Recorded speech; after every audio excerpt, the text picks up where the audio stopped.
Is Shafiq Hemani, and I'm a member on the ACR board, Chicago chapter. And thank you everyone for joining us tonight. Our topic tonight is bandaging the wounds. And here is a brief summary, this will be presented by two presenters, Honorable Kamran Jivani from Atlanta and Ms. Zora Tejani from Washington, DC. Mediation can set parties suffering from the trauma of a dispute onto a path of healing. This is a central principle underpinning the work of the Aga Khan Conciliation and Arbitration Board, CAB for short. This discussion will outline 6 of the restorative practices employed by CAB USA when seeking to initiate a healing process, i.e. bandaging wounds of parties. Namely, 1, consciously empathetic process, 2, referrals for interinstitutional support services, 3, self-help resources, 4, tools for considering the needs of non-party children, 5, a forward-looking end-of-mediation session, and 6, Honorable Kamran Jivani appears in his personal capacity as a mediator and national board member of the Aga Khan Conciliation and Arbitration Board. Professionally, he serves as a lead judge of the Patent Trial and Appeal Board at the U.S. Patent and Trademark. In the U.S., CAB mediates approximately 150 cases per year pro bono, using 50 volunteer mediators across the country. I would like to now go to Ms. Zora Tejani. Would you like to introduce yourself, and then you guys can take over? Sure, thank you so much. So, hello everyone, my name is Zora Talib Tejani. I am a practicing attorney in the DC metro area, as you heard. In my professional life, I am an assistant general counsel for VMware. So for the past 2 years, I lead a team of 8 legal professionals who support the company's government, education, and healthcare businesses. So for those of you who don't know, just to orient you, VMware is a software, cloud, and cybersecurity company based out of Silicon Valley. And before VMware, I was in-house with Microsoft for 14 years. And I'll spare you the bio before that. For CAB USA, I am a member of the Northeast Regional CAB, and I am one of those volunteer mediators. Thank you. Great. Well, and as Shafiq kindly said, I'm Kamran Jivani. Zora and I serve together on CAB. As a logistical matter for folks, I'm getting a bit of feedback, so if you wouldn't mind, we're happy to take questions in real time as they come, but if you would please mute until you have a question or comment, that'd be great, just so that we can cut out some of that feedback. That worked. There we go. Very good. Very good. Okay. So thank you very much, ACR-Chicago, for having us, and Shafiq for the warm introduction. I was commenting a moment ago that ACR-Chicago in particular has been a really great longtime friend and supporter of CAD and sponsor of our most recent event, and we're really grateful for the continued friendship and partnership and collaboration. We thought today would be useful to kind of walk through our practices that CAB has developed around what we call bandaging wounds. It's the notion that mediation can be used to put folks on a path of healing. It's not the idea that mediation is a form of counseling, because we're pretty careful to avoid that.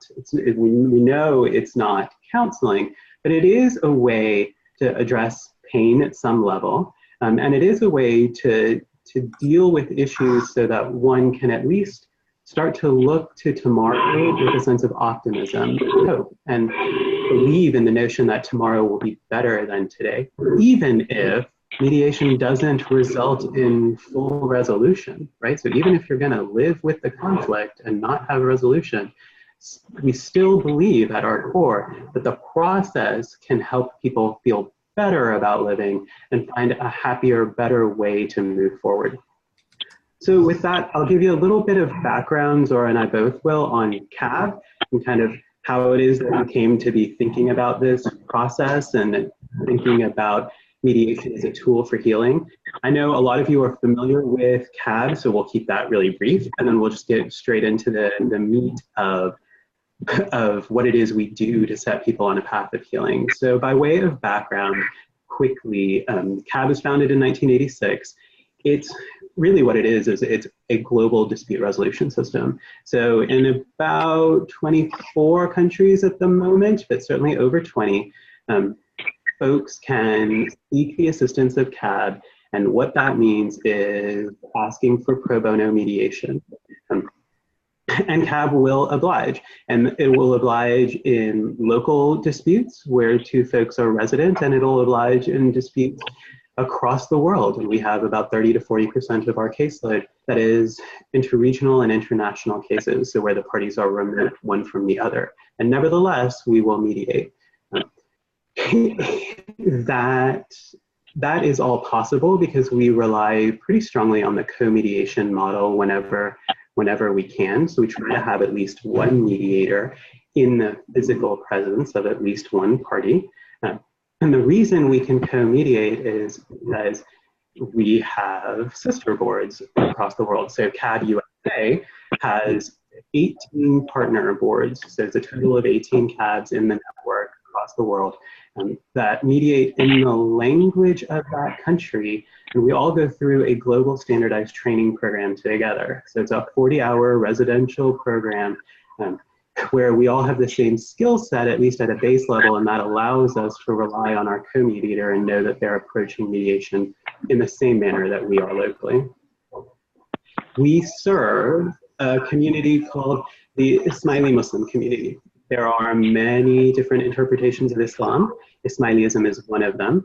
If you're familiar with the Shia-Sunni framework, Ismailism is a Shia interpretation of Islam. It is the second largest Shia community in the world. There's no single ethnicity or language or cultural identity that unites Ismailis. Really what it is our recognition of the Aga Khan as our spiritual leader, and his role is to interpret our faith for modern times. And in that interpretation, we're called on to serve our community and broader society. And there are lots of different ways to do that. The way that I happen to do it and Zora happens to do it is we serve in the Aga Khan Conciliation and Arbitration Board. So we're volunteers. The whole board is comprised of volunteers. There's 54 of us across the US right now. Everybody commits to about a 3-year term of service. It's renewable once, so it can be up to about 6 years. You're done. And you go on to mediate and serve in other organizations, like our colleague Shafiq Hamani, who was a CAB mediator for some time and is now a CAB alumnus and ACR board member there in Chicago. CAB is intentionally non-lawyer heavy. We really practice community mediation. We are not court-annexed mediation. There are times when parties come to us and litigation's already going, and so we do require that they seek a stay of that litigation. But really, we're community mediation. We're grounded in the principle that folks can come together in a peaceful manner and perhaps with facilitated dialogue or assistance or full-on mediation and conciliation can come to their own reasonable solutions to their problems. It's not easy and it takes time. Our average duration is about 6 months, in large part because we reality test by coming to a resolution, and then the parties go live with it for a while. And they come back and see, did it work, did it not work? And they kind of take one issue at a time, and we go session after session until hopefully we arrive at resolution. That's a 2-second nutshell of CAB and kind of what we do. The reason I think that we've really come around in our focus areas to think about healing and about bandaging wounds is a couple-fold. One, we serve this closely knit community of 20 million folks across the globe. And that means that we're constantly looking at kind of resolution, both on an individual dispute context, but also on a more global scale, looking at within the community, what are the sources of dispute and what remediation can be done, and particularly what dispute prevention can be done, but also kind of what's overall harmony within that community. What does that look like? And we're cognizant of the fact that our parties go back to living life in the same communities that they came from, whether that's a school community, our faith community, whatever it may be. Ultimately, it's pretty likely that life's going to continue and you're going to see this person tomorrow and the next day and continuing thereafter. And so we look for ways in which folks can exit dispute with honor, with integrity.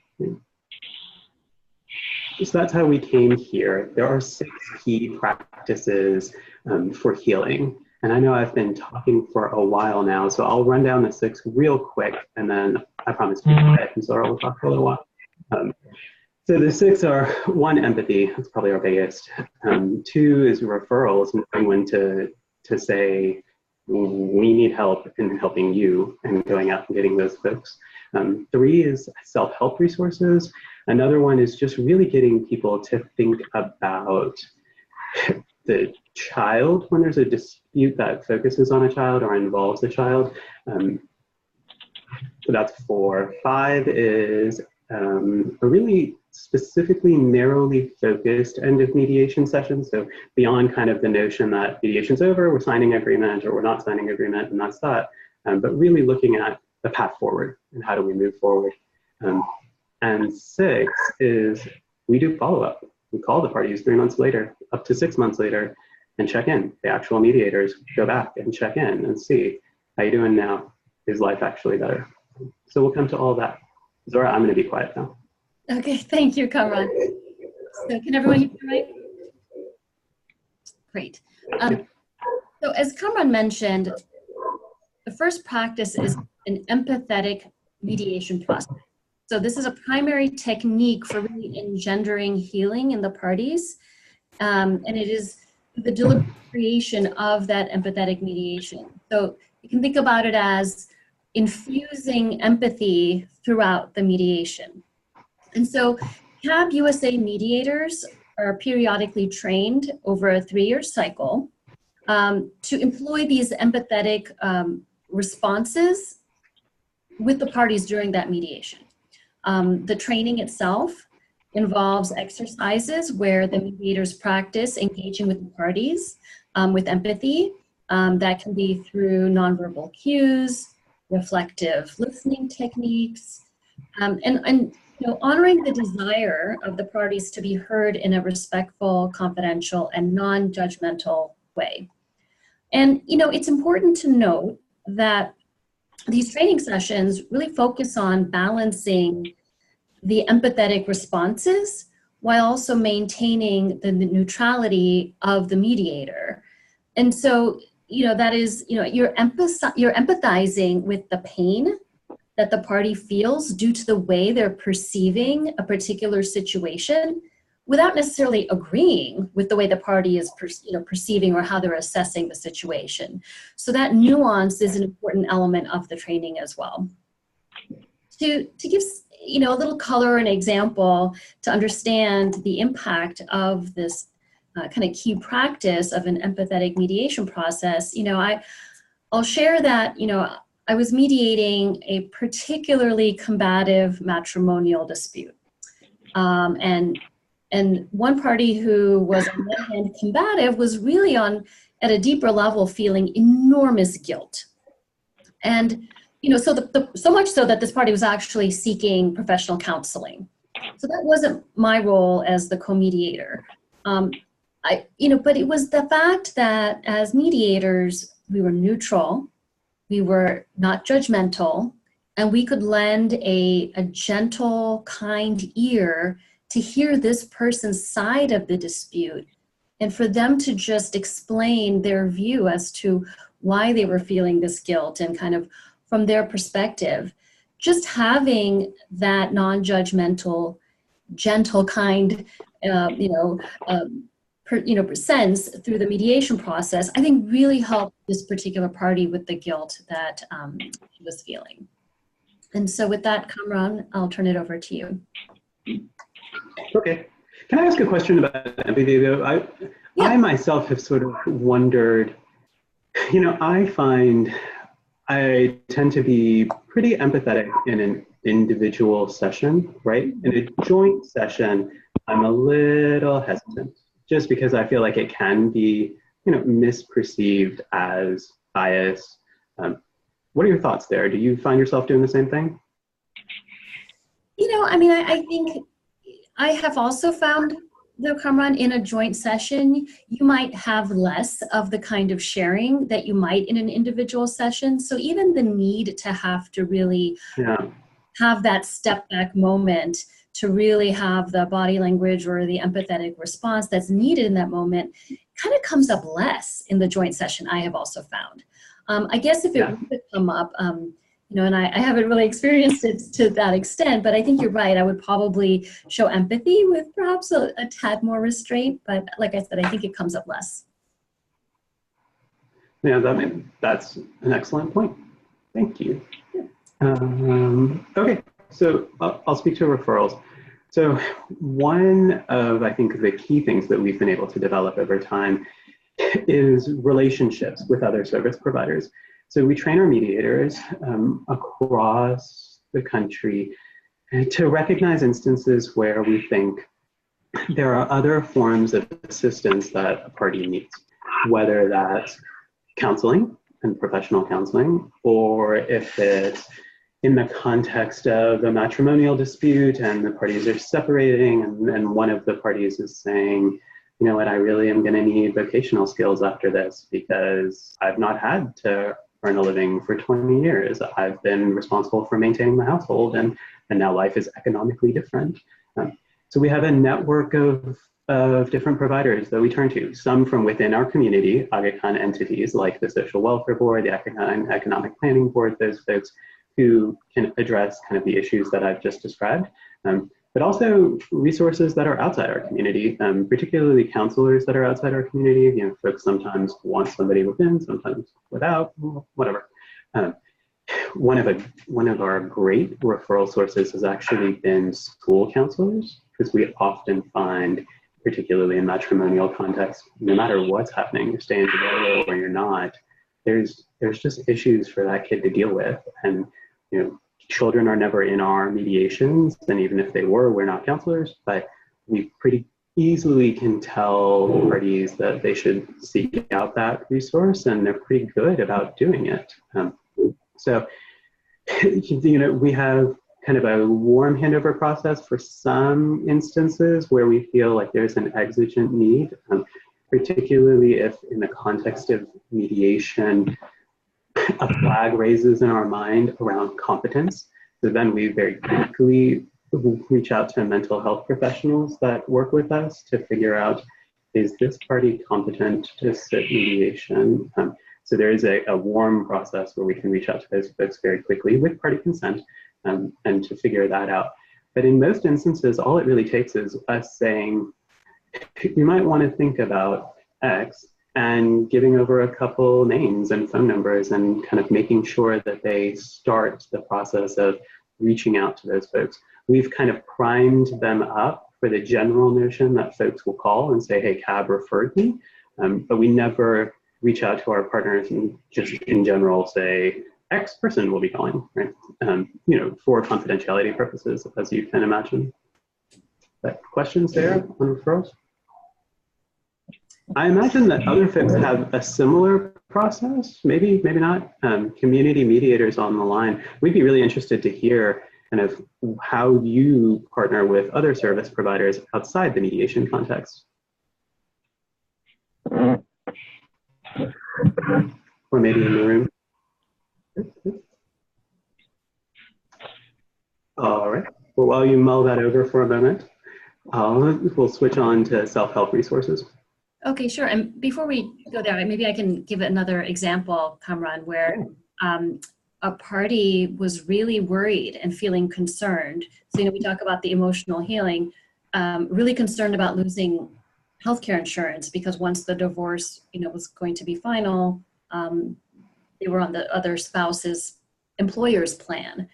And this individual was very concerned and afraid of what they were going to do without healthcare insurance. But through this referral process, we were able to refer the party over to the health board to talk to someone about securing health insurance. And so while that was an immediate need, it gave that emotional comfort where one more less thing to worry about in a very stressful situation. So I thought I'd share that as an example. No, that's great. And you know, often I find those sorts of very real world life logistical things can become hindrances to a resolution, right? Like, how many times have you encountered somebody who says, I'm just trapped. Like, I know what the solution is, I just can't make it work. Right, that's a great point. Okay, well then to the self-help. So this is another practice, and so CAB USA maintains an extensive library of articles, videos, and presentations targeted towards individual skill building in key areas such as emotional health, healthcare, anger management, and effective communication strategies. And so these are resources that are shared with the parties throughout the course of the mediation, you know, particularly at times when the parties are receptive to actually receiving them. So I'll give you an example of where there's one that might be helpful even when they're particularly not realizing they need to hear it. But, you know, and the other thing I'll share is that a lot of these resources are available in multiple languages. So really to help meet the needs of the diverse community that we serve, that CAB USA serves. One example, as I was kind of alluding to, and you know, one of my favorite kind of go-to articles that we have is prepared by the Mayo Clinic staff. So very, you know, well-regarded source. And the article is called Forgiveness, Letting Go of Grudges and Bitterness. And what I have found is so impactful. I mean, it's at the end of the day, it's a medical article. You know, it explains the connection between forgiveness and a number of medical benefits, just as an example, lowering your blood pressure. And the other part of the article that's just, I think, really impactful, and that's why I keep using it, is that, you know, when you think about what is forgiveness, it explains what is forgiveness in addition to talking about the health benefits.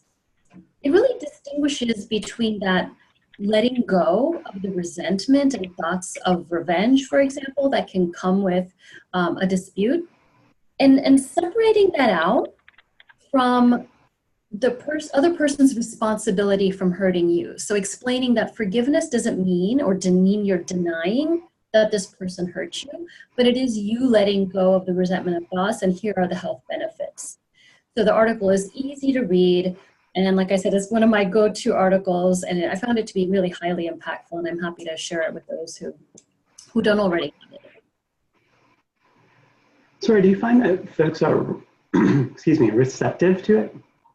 You know, they are. And I was kind of saying, like, this is one where they may not even really need to know. They may not even have the self-awareness, I mean, to say, yeah, you know, I really need to work on this forgiveness thing. You know, they're not even there yet. But I have found that there are key times when you're kind of getting towards the actual drafting of the settlement agreement. So you're kind of almost done, and you're kind of wrapping things up. So I may not even wait until the final step in the closeout, which I'll talk about later, but there are times during, or if the parties are feeling stuck because they're just so mired in anger at what happened, that I'll just offer this up, even if they're not particularly receptive, to say, hey, there's this really good article that's it's a medical article by the Mayo Clinic, and I think you'll really find it interesting. It's about the health benefits of forgiveness, and I have found folks receptive to receiving it. Nice. So I think what's really interesting about what you've just described is the stage of the process at which you offer. And it's been my experience that when folks first show up, there's just so much, and they just want to be heard, right? And so those initial sessions, that initial joint session even, they're probably not open and receptive yet, but as you say, kind of toward the end, as we're getting closer to either resolution or parting ways, it does make sense. You know, I'll tell you candidly, when I first went through our training and learned about this, I was very skeptical. It seemed a little too magical, right? And a little too fanciful to say, here's a book on tape, enjoy. But what I found is that they are sort of bite-sized, right? As you say, the Mayo article. I mean, even sort of saying the Mayo Clinic's article, it's not like a journal article that's 30 pages long and academic, right? It's a very practical, useful tool. And I'll say one of our colleagues, Zora, recently said to me that she, through the resources, picks phrases and just will send them over to the parties by like taking her phone and just catching an image of it. And so a sentence or two that are important, she'll send over just as a nugget to get them started thinking about it. Oh, that's great. That's a great technique. I like that a lot. Something interesting. All right, so needs of the children. I kind of touched on this a little bit, but you know, as I said, particularly in matrimonial cases, folks just come in with so much emotion and they're so positional when they first come to us that often, you know, it's just difficult to see the impact of dispute on the child involved in that family. And so we've developed a set of tools to get for mediators to gently kind of bring the parties to a position of thinking about the best interest of the child and more the impact of the dispute on the child long term. So, you know, whether that's something formal like a Bill of Rights and a co-parenting plan that says you have the right to not hear, a child has the right to not hear their parent be disparaged by their other parent, right? A really powerful thing. Or something very informal, like at the beginning of a dispute, just sort of asking about what's life like for your kid? How's that working in this family dynamic? What's happening to them and personality-wise and school-wise when disputes flare? You know, it's just a way to start thinking about putting that kid first, thinking about best interest of the child, but not relative as to best interest of me. So I might desire, for instance, full custody, but really thinking through, is that in the best interest? It may well be, it may not be. But so there's a set of articles and videos and a technique that we talk through, but it's really grounded in empathy and in directed questioning, right? So open-ended questions that are a little bit Socratic. And as I said earlier, we really push referrals to school guidance counselors because we never want to wade into that space since that's not what we are trained in. And most schools have this really great resource available. Any questions there? All right. Okay. So another key practice is in an end-of-mediation session that is forward-looking. And so from a healing perspective, you know, the end-of-mediation session is, you know, an important opportunity to discuss the party's outlook for the future. You know, it's that opportunity to kind of shift away from the events of the past and really kind of heading them to, you know, looking towards the future. And, you know, the mediator can use framing techniques to do that. And to another opportunity to bring empathy to the parties to help really, you know, with that healing process and to help them view kind of their post-mediation world in a positive light. And again, as we were talking about earlier with some of the self-help resources, the end of mediation session is such a key opportunity to offer up those kinds of materials, and frankly, even other referrals. You know, Kamran talked about referrals to other support groups and things like that. You know, that end of mediation session, kind of keeping it forward-looking and really kind of holistically helping the person move on and the parties move on. And that's, again, another great opportunity to talk about and figure out what are some referrals that need to be made at that time. So you can kind of think of it as an enhanced closeout, you know, again, so really empathy, reframing to the future, and the self-help resources. So any questions on that? I have one, which is, so I think this goes so well when we're signing an agreement, right? Like it's easy to say, we're gonna sign it, we're gonna move on, life is good. Yeah. What are some of your tips and tricks for when we're not reaching resolution, or we're reaching resolution on kind of one major issue, but we're agreeing to continue work going forward on the rest. Yeah, it's a great point. There's even more healing to do there, isn't there, Kamran, where you don't have the settlement itself to provide the true bandage, so to say, of the dispute and kind of bringing that together. And so all the more reason for this end of mediation session to really focus on these other elements, because there are going to be kind of really raw open wounds, so to say, and what are the things to talk about. So yeah, I think, you know, reframing into a positive, I still think is critical. It's so while maybe this particular dispute hasn't been resolved, there is a, you know, it doesn't mean that there isn't a path forward. It doesn't mean that you only orient to the past. So I think it is a heavier lift, but I just think it validates and underscores even more the importance of the end of mediation session. Are there other ways to kind of help the parties move on, at least emotionally, and some of that forgiveness, even if the dispute itself is not fully resolved? That's a good point.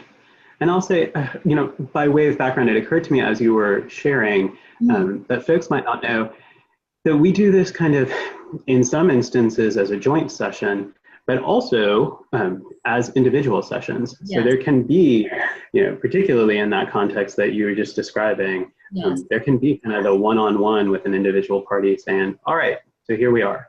Exactly, and that's what I had. Yes, I should have said, exactly. I think that's exactly where you can get pretty, you know, deep into, you know, with this individual in a very confidential, just one-on-one setting to really kind of talk about and reframe so that they are kind of forward-looking and not mired in the past. Yeah. Great. The last one, number 6. All right, post-mediation assistance. So this actually is one of 2 ways that CAB reaches out after mediation ends. So we do formally close mediation and the parties know and we talk it through. And there's kind of 2 things we do once mediation ends. So there's a satisfaction survey, which is about process. It's about the board, another board member, so another member of CAB USA who knows nothing about the dispute or really the parties. They really just have a phone number and a name, and that's it. That person calls and says, hey, I don't know anything about you. No one's going to tell me anything about your dispute. It's totally confidential, but I'm calling to just say, how was your process and experience with us, right? Did you find that neutrality was actually practiced? Did you find that we were confidential? Those sorts of things. And we use those metrics to then self-assess, right? To know kind of where we need to develop further practice and where we're doing well and just need to maintain that practice. And it's been a really great tool. So that's satisfaction survey. That's not this thing on the slide, which is post-mediation assistance. This call is 3 to 6 months later, and it's the mediator of that particular case or co-mediator of that particular case calling the parties individually and saying, where are you now? 6 months out, what does life look like? Are you guys living with the resolution that you came to? Are you abiding by the agreement that you worked out together? If you're not, there is no agreement, then have you sought some other form of help? Did you file a lawsuit? Like, what happened? And really the hope there is to have one more touch point to make a referral where it's needed, and to also, you know, again, put them on that path of healing, to really utilize our empathy tools again, and to again sort of say, life can be better, we can get better from here, and give them an opportunity to be heard and to seek even self-help resources to pass those articles on that Zora was just talking through a moment ago. That's our 6 practices quickly. Zora, anything you think we missed in the overview of the 6? No, nothing's leaping to mind. You know, I'll just say from on this last point, Kamran, as a volunteer mediator, you know, kind of talking to the parties, you know, a few months later and kind of checking in with them, you know, it really does add to that sense of closure, I think, for everyone. You know, sometimes it's positive and you hear, you know, one party has moved on, they've got a job now, they're settling down into their post-mediation life and, you know, just and they're happy and they're moving on.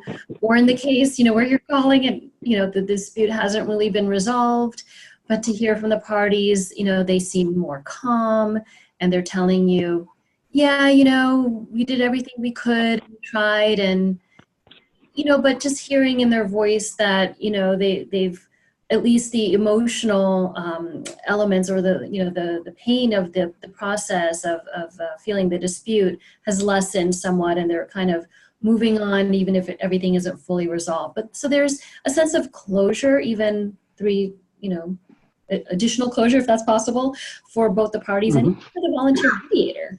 So. I'll tell you, I was recently in Houston and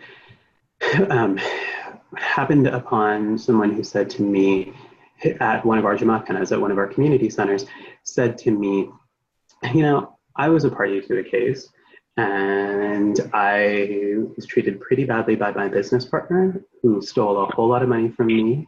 And ultimately it came to mediation and we mediated for a while, but we weren't able to reach a resolution. And so I'll tell you, by way of background for folks listening, we're pretty good at resolution rates. They're right in line with everything else that we hear in practice. They're right in the 70 percentile, 80 percentile range. But so he said to me, you know, my case happens to be one in which there wasn't a resolution, and I've come to a place of saying shukr, which is an Urdu, an Arabic word meaning thanks. He's expressing a gratitude. And I thought it was so profound to be in a position where someone has so wronged you, has taken so much from you, such that your livelihood is gone and you've had to start over. And the signs of, as we were talking, economic struggle were there, right? Like it was very real that this was about putting food on the table. And yet he'd come to a place of real forgiveness and moving forward. And I thought, I am so grateful that we were at least able to play a small part in that healing process. Yeah. That's great. All right, Shafiq Hamani, I think that's everything that we planned to present. We're happy to take questions or just continue talking, or we can call it a night, whatever you like. You may be on mute, so we perhaps can't hear you. See if I can unmute. Can you hear me now? Yes, there we go. Excellent. That was a wonderful presentation, and if anybody has any questions for our presenters. I'm curious to know how many times with the parties, how many sessions do you have? Sorry, would you mind, Shafiq, repeating the question? It's far from the microphone, so it's hard to hear. The question from Larissa is how many times you meet with the parties, and on an average, how many times do you meet with the parties to resolve a dispute? Okay, so I still had a hard time hearing, and I'm sorry for that. Shafiq, can you put your face right up into the camera and tell me? There we go, thank you. I can read it. I'm coming into the camera now too. My coworker is asking about what's the average amount of sessions that you have? I'm getting so old. Okay. Oh, the average amount of sessions you have with parties. Aha, the average amount of sessions that we have over the 6 months. There we go. Okay. We have a funny setup here, so. No, you're fine. You're fine. And I can tell that you're kneeling. Thank you. I'm sorry for your knees. Oh, no, no worries. It's tough to say what that average is. In general, there's kind of this bulk of activity that happens right when a case comes in. And so you'll have individual sessions, you'll have a joint session. That joint session may run a full day or even a couple of days. And then there'll be some time that lapses as folks calm down and they reality test. I'd say on average over the 6 months, both joint and individual, you're looking at 6 to 8 sessions. Zora, what do you think? Fair?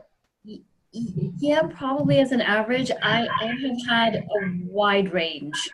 I have had cases where we've had to have multiple, particularly interregional, where we're dealing with time zones, and we're having to have individual sessions, and then I've had some that were in person that were done in one setting. So I've really run the gamut, so I'm not going to have a very helpful answer for you here. Yeah. I will say that, it's exactly what Zora just said. Like, there is truth. The data shows us that when everybody's in the same physical place, we get stuff done, right? And so for that reason, on our commercial dispute side, so by the way, our mix is about half and half. Half family disputes, which are vast majority marital disputes, sometimes like husband, wife, mother-in-law, but like marital, and the other half commercial.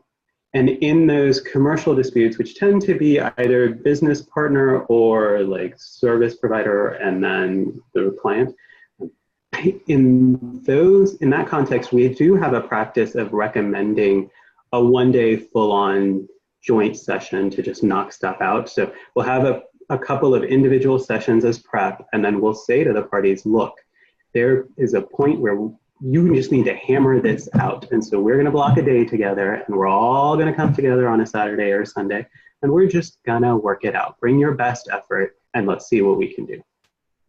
So that tends to short circuit a little bit over there. Yeah. Anybody Is that kind of similar to what you guys do? I'm interested to know. No, and I'm speaking from the Center for Conflict Resolution. We do a one-time session. Rarely do we have multiple sessions. That's actually, I wish we had more sessions personally. I think like, hearing what you're talking about, the way that you reality test by giving it some time to test it out, is really, I'm thinking of the mediations I've done recently and how much it would have benefited from that. So we do just a one-time session. When we do them in the office, we also do them in the court, in a court setting, and those are super short. Those are less than an hour. They're really, really short. So we try and like you said, just bang it out as quickly as possible, but in a really short amount of time. Yeah. Generally, it's one session. Sometimes we'll do a second session, but it's very rare.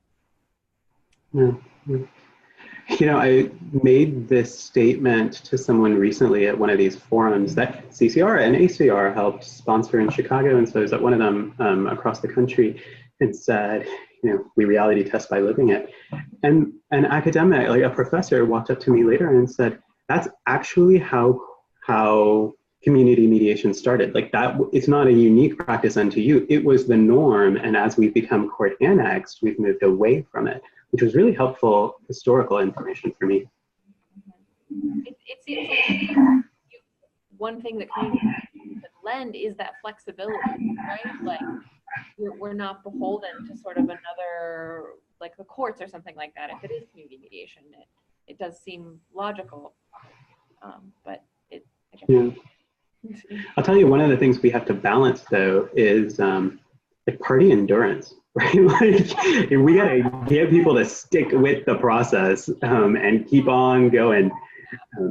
And there are some of our colleagues that are so skilled at just getting people to never give up and try something else. But sometimes you gotta give them a little break for a little while and come back to it. So that's my experience, at least. I feel like that's the biggest challenge. What do you think?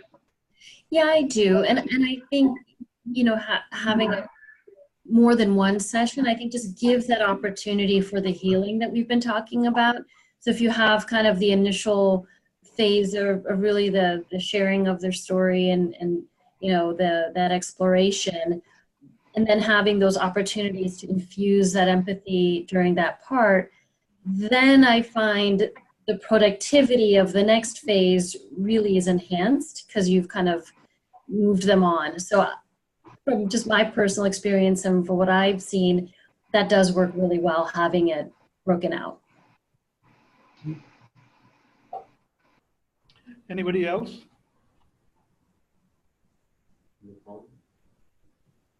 So Kamran and Zora, on behalf of ACR-Chicago, thank you so much for, Christina, is that you?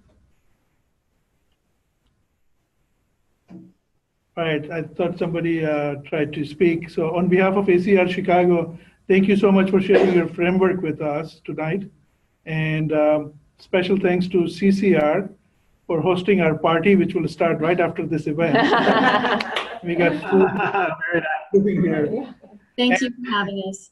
Thank you for having us. Y'all have a good night. Thank you so much. Bye now. You too.